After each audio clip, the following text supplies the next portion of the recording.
Setelah lokasi, yang keempat adalah kekuatan visual, ya. Nah, jadi saya dari dulu sangat konsen yang namanya kekuatan visual, dan ini sangat pengaruh kepada keputusan orang untuk beli atau tidak, ya. Mereka kadang-kadang berpikir begini, kadang-kadang tidak afdol kalau menjadi pengusaha tetapi tidak gagal. Padahal kalau dipikir-pikir, untuk apa kita harus gagal? Ya, modal sudah habis, tenaga capek, bahkan ada orang yang trauma untuk bikin usaha kembali.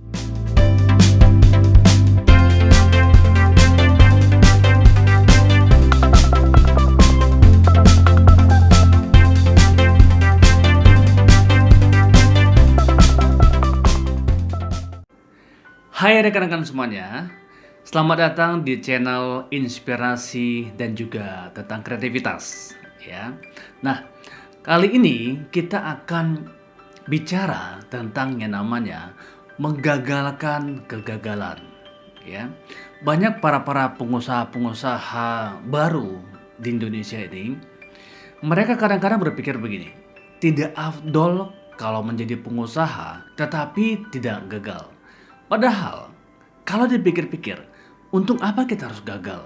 Ya, modal sudah habis, tenaga capek, bahkan ada orang yang trauma untuk bikin usaha kembali. Nah, teman-teman, minimal melalui inspirasi kali ini, saya akan berbagi kepada kita bagaimana agar sebisa mungkin kita menggagalkan kegagalan, ya, dan membuat kegagalan itu menjadi sebuah hal yang jauh daripada kita. Nah, yang pertama adalah passion, ya. Nah, sebelum Anda membuat sebuah usaha, cobalah pikirkan dan tentukan passion Anda sebenarnya apa. Tiap-tiap orang pada dasarnya punya passion, ya. Nah, jadi apakah kita sudah tahu passion kita atau belum? Atau mungkin kita belum tahu passion itu apa sih? Ya, teman-teman, passion itu sama seperti hasrat, desire, ya. Sesuatu yang kita inginkan dan kita cita-citakan, tapi mungkin saat ini belum terjadi, ya. Mungkin contoh, Anda selama ini pengen punya usaha bakso. Dari dulu pengen punya usaha bakso, tapi belum kesampaian nih. Bahkan Anda mengerjakan yang lain, bikin usaha bengkel, fotokopi, atau yang lain. Justru baksonya nggak dibuat-buat nih, ya. Nah, tapi sebenarnya dari dulu Anda tuh pengen usaha bakso. Jadi sebenarnya dari situ kita lihat passion Anda itu adalah usaha bakso sebenarnya, ya, bukan yang lain. Nah, teman-teman, biasanya kalau kita melakukan passion kita, kita pasti akan sangat-sangat antusias mengerjakan itu setiap hari. Kalau misalnya kegagalan ada, biasanya kita akan tetap maju, ya. Tetapi kalau itu bukan passion kita, biasanya ada halangan sedikit saja, kita biasanya langsung down. Udah deh, kayaknya coba yang lain aja dah, ya. Tapi biasanya kalau passion Anda, segagal apapun itu, ataupun mungkin serumit apapun tantangan, biasanya Anda akan coba lagi, bangkit lagi, ya, bikin lagi. Nah, itu adalah salah satu yang bisa kita lakukan untuk menggagalkan kegagalan. Jadi, teman-teman kalau bikin usaha, cobalah ikuti passion Anda. Nah, teman-teman, yang sehubungan juga dengan passion adalah hobi. Kira-kira hobi Anda selama ini apa? Yang mungkin bisa dikembangkan, ya. Kalau misalnya Anda suka otak-atik motor, ya, berarti Anda berpotensi untuk menciptakan bengkel. Anda misalnya hobinya adalah masak. Nah, kemungkinan Anda berpotensi bisnis kuliner, ya. Nah, jadi coba Anda lihat kembali hobi apa Anda, karena biasanya kalau kita fokus pada hobi dan kemudian mengembangkan itu menjadi sebuah bisnis, ini sangat powerful, begitu ya.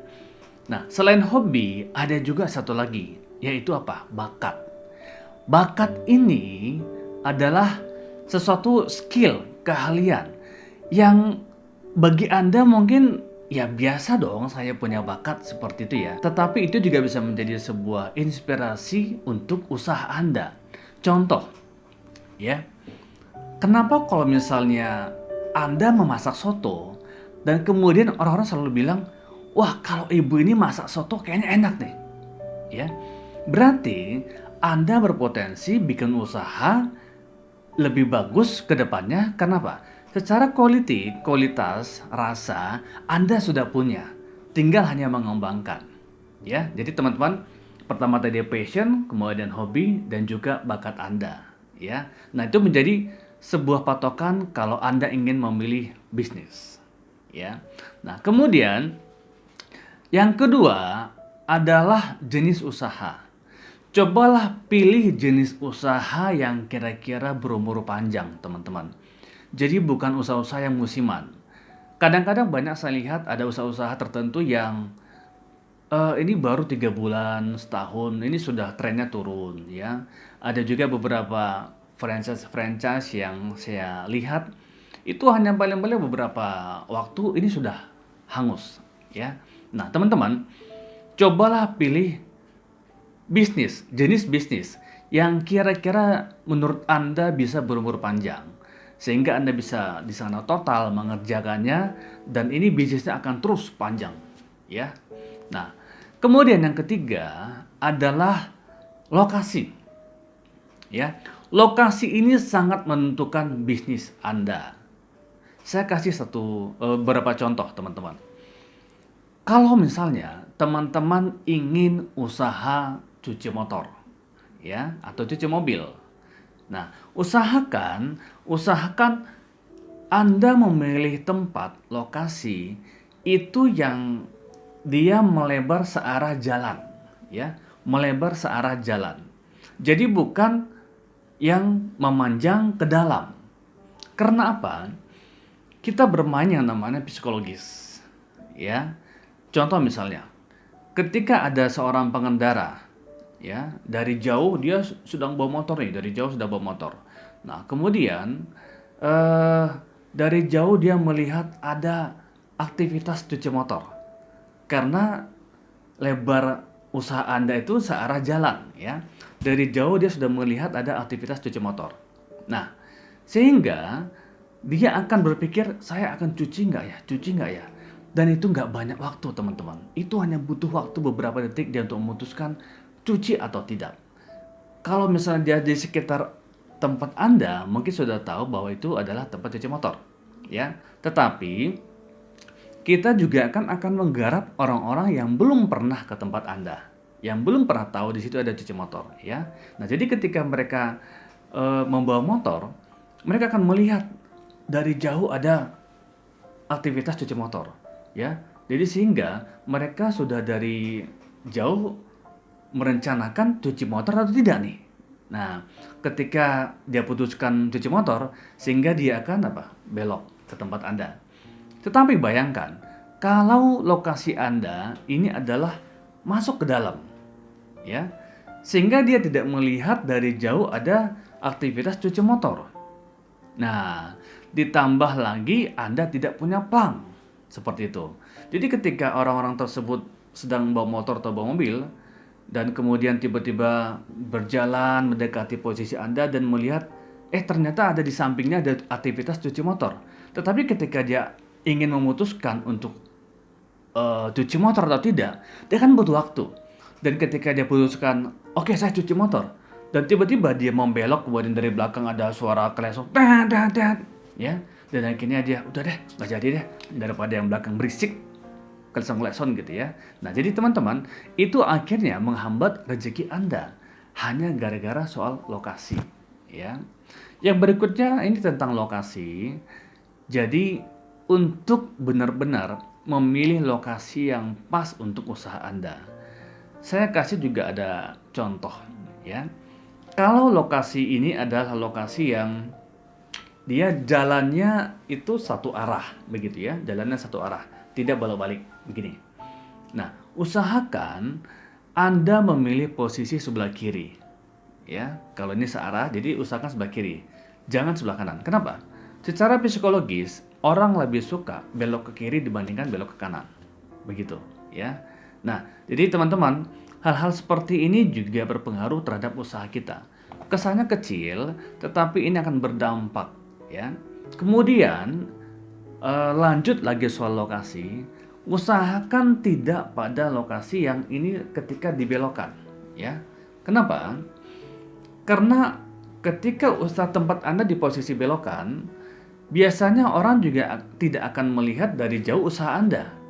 Nah, jadi ketika orang ngebelok begini, Anda di posisi pas belokan, dari jauh tidak melihat.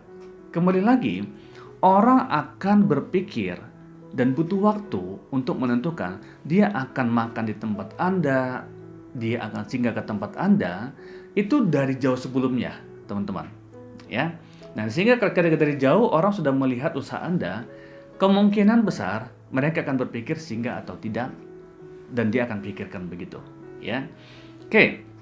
Nah, berikutnya setelah lokasi, yang keempat adalah kekuatan visual, ya.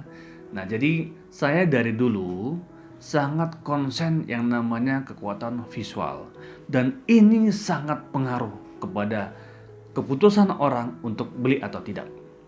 Ya, teman-teman, kalau misalnya usaha Anda dan Anda membuat seperti pelang begitu ya di depan usaha Anda, usahakan pelang itu adalah sesuatu yang jelas, tidak malu-malu, tidak samar-samar.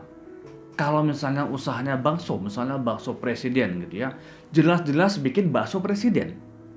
Jadi jangan kecil-kecil tulisannya. Kenapa? Karena kalau Anda tegas untuk menyatakan bahwa itu adalah usaha bakso, orang juga jelas bahwa ini bakso. Ya. Jadi seringkali kita melihat ada tulisan bakso, tetapi di sampingnya ada fotokopi, ya, yang lainnya usaha-usaha laundry. Jadi orang bingung, ini usaha bakso atau apa nih gitu ya. Nah, jadi teman-teman harus tegas. Termasuk juga warnanya. Ya. Warna juga pengaruh terhadap ketegasan visual. Contoh, ketika misalnya backgroundnya adalah warna putih, berarti tidak cocok kalau tulisannya Anda bikin warna kuning. Itu tidak kontras, mati warnanya begitu ya. Jadi dari sini pun Anda juga bisa belajar namanya permainan warna. Kalau misalnya warna putih berarti Anda harus warna gelap, begitu ya. Kalau misalnya backgroundnya warna biru, berarti tidak cocok kalau tulisannya warna hitam, ya. Nah, jadi kekuatan visual ini juga harus jelas dan tulisan besar dan posisinya juga harus jelas di mana posisinya. Termasuk juga teman-teman, kekuatan visual ini yang bisa juga Anda lakukan adalah kasih neon box, ya. Kenapa kasih neon box? Agar ketika kondisi malam hari orang tidur ataupun ketika Anda masih beraktivitas, masih jualan pada malam hari, orang dari jauh sudah melihat usaha Anda dari jauh, ya. Bakso, apalagi usaha yang lain, cuci mobil, usaha yang lain, ya. Jadi dari jauh orang sudah melihat ketika ada neon box-nya dan itu jelas, terang. Nah, ketika Anda tidur pun dia tetap berlaku sebagai apa? Marketing. Kenapa? Ketika orang tidur, ya Anda tidur, tetapi banyak orang-orang nih yang melewati tempat Anda dan mereka melihat neon box Anda, ya, ada car wash di situ. Mungkin saat itu dia akan berpikir, "Oh, ternyata di sini ada car wash nih." Nah, dalam pikiran orang-orang, suatu saat nanti dia mungkin akan datang ke tempat itu karena pernah melihat malam-malam, subuh-subuh dia melihat neon box Anda. Ya, jadi ketika Anda tidur pun neon box itu tetap bekerja sebagai marketing Anda, promosi Anda, ya. Nah, termasuk juga kekuatan visual ini dalam permainan warna, teman-teman. Saya ambil contoh warna kuning. Kuning yang warnanya itu ngejreng gitu ya, warna yang terang. Nah, kalau warna kuning ini dipakai sebagai dasar untuk background spanduk Anda atau pelang Anda, ini sangat bagus. Kenapa? Warna kuning ini adalah warna yang eye catching, ya. Contoh misalnya, Kalau Anda jalan-jalan kemana, kemudian Anda bawa motor, Anda bawa mobil, dan Anda melihat di kiri kanan ada banyak spanduk-spanduk usaha-usaha ya, usaha-usaha dari berbagai macam jenis usaha. Ada warna background yang putih, ada background yang kuning, yang hijau, dan lain-lain. Nah, biasanya ketika backgroundnya adalah warna kuning, dan ini kuning yang ngejreng gitu ya, yang terang begitu, biasanya mata kita akan melihat dipaksa ke kiri, ya. Mata kita akan dipaksa untuk melihat ke kiri, untuk melihat yang kuning tadi. Beda dengan warna hijau, ya. Beda dengan warna hitam, warna biru. Tapi warna kuning akan dipaksa untuk melihat ke dia. Nah, gitu. Jadi sehingga ketika mata kita dipaksa untuk melihat ke kiri, otomatis kita melihat spanduknya atau pelangnya. Nah, jadi sehingga orang melihat, oh ini ada usaha ini nih, gitu. Ya. Nah, ya, jadi itu dari segi kekuatan visual, teman-teman. Jadi banyak sekali saya lihat hal seperti ini belum diketahui banyak orang, ya, tentang kekuatan visual ini. Termasuk juga kalau misalnya Anda jualan online, ya. Banyak saya lihat orang-orang jualan makanan, produk minuman, baju dan lain. Dia foto, tetapi fotonya ini buram, ya. Di fotonya tidak di tempat yang terang, sehingga ketika orang melihat juga kayaknya nggak menarik, begitu.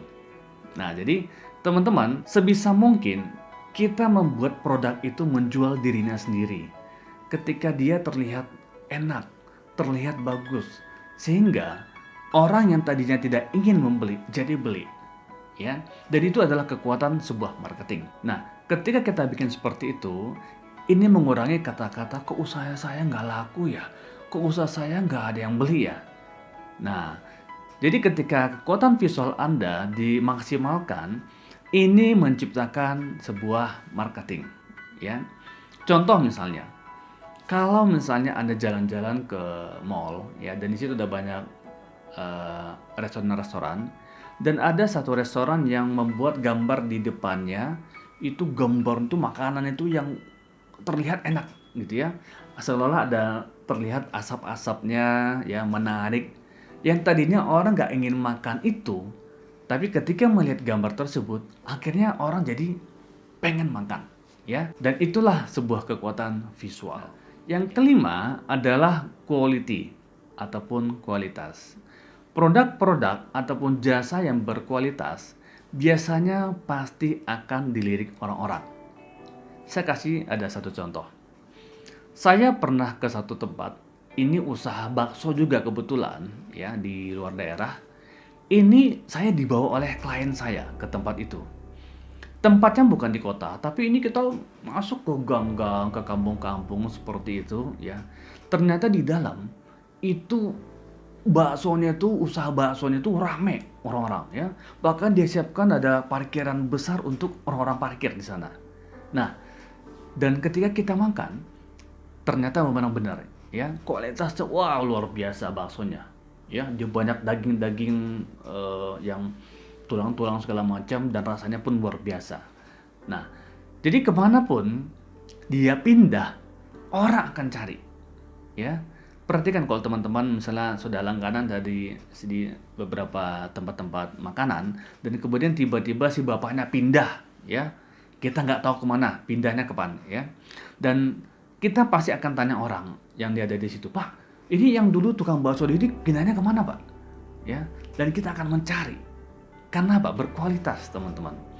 Nah, jadi sesuatu yang berkualitas pasti akan dicari orang, dan biasanya kalau nggak berkualitas akan cepat dilupakan orang. Jadi teman-teman harus pikirkan yang namanya kualitas, ya. Nah, yang keenam adalah service ataupun pelayanan. Teman-teman, pelayanan itu tidak sekedar keramahan. Silakan Pak, silakan Bu, ya silakan. Nggak sekedar itu aja. Tapi service ini mencakup banyak hal, ya. Termasuk juga apa? Kecepatan, kemudian kenyamanan, dan kemudian ketersediaan fasilitas. Itu juga bagian daripada service, ya. Jadi teman-teman, selain keramahan yang kita punya, ya, kita juga harus membuat kecepatan. Kecepatan dalam layanan. Jadi jangan sampai orang tuh ngantri lama banget. Pada dasarnya sebenarnya sebuah antrean yang panjang itu tidak efektif. hanya mungkin viral, tapi tidak efektif dalam keuntungan sebenarnya ya. Nah, cuman hanya orang kadang kan, oh antri di sana segala macam. Tetapi kalau misalnya dia bisa lakukan lebih efektif lagi, tidak perlu banyak antri. Kenapa? Ngantri pun orang-orang, dan akhirnya kalau misalnya orang juga malas untuk ngantri, akhirnya apa? Berkurang kan? Yang beli tadi yang jadinya pulang begitu. Ya. Nah, teman-teman, sebisa mungkin kecepatan juga Anda lakukan, ya. Apalagi kenyamanan tempat tidak berbau, ya. Kemudian tidak terlalu panas, ya. Nyaman tempat duduknya. Itu juga bagian daripada servis. Termasuk juga apa? Ketersediaan fasilitas. Contoh misalnya kalau sekarang teman-teman bermain di bisnis kafe-kafe, tempat-tempat ngopi, ya. Salah satu juga yang diinginkan orang apa? Internet yang stabil, yang bagus. Apalagi selain itu, mereka juga pengen yang namanya colokan. Ya, kalau Anda lihat abnormal, mereka itu punya prinsip yang namanya 100 colokan. Jadi di mana-mana colokan. Dan itu sangat dibutuhkan oleh orang saat ini. Orang sekarang serbanya mainnya gadget, laptop, ya. Nah, dan dia ke sana kadang-kadang untuk bekerja. Kalau tempat colokannya nggak ada, orang akan ogah datang ke situ. Nah, kemudian juga yang berhubungan dengan pelayanan atau fasilitas, ada juga namanya parkiran, teman-teman. Jadi kalau Anda bikin usaha, tentukan juga tempat parkirnya ada nggak sih, ya. Jangan sampai Anda sudah membuat kafe bagus-bagus, dalamnya bagus, semuanya bagus, ya, rasanya enak, tapi parkirannya nggak mencukupi, parkirannya susah. Nah, ini juga menjadi pertimbangan orang untuk datang ke tempat Anda, begitu. Ya, jadi saya lihat banyak tempat-tempat ngopi-ngopi ya di mana-mana. Tempatnya bagus, konsepnya bagus, ya, semuanya bagus. Tetapi gitu giliran parkirnya susah, Pak. Waduh, saya juga jadi malas ke tempat itu ya. Nah, jadi teman-teman pikirkan hal seperti ini yang berhubungan dengan pelayanan, ya. Termasuk juga keramahan, ya. Termasuk juga salah satu yang tidak boleh ketinggalan adalah apa? Ketepatan. Jadi jangan sampai ketika orang sudah bayar, akhirnya salah-salah ngitung melulu gitu ya. Nah, itu juga menjadi sebuah komplain yang harus kita buang ya, melalui apa? Pelayanan yang bagus, ketepatan. Nah, teman-teman, yang berikutnya adalah kreatif, ya.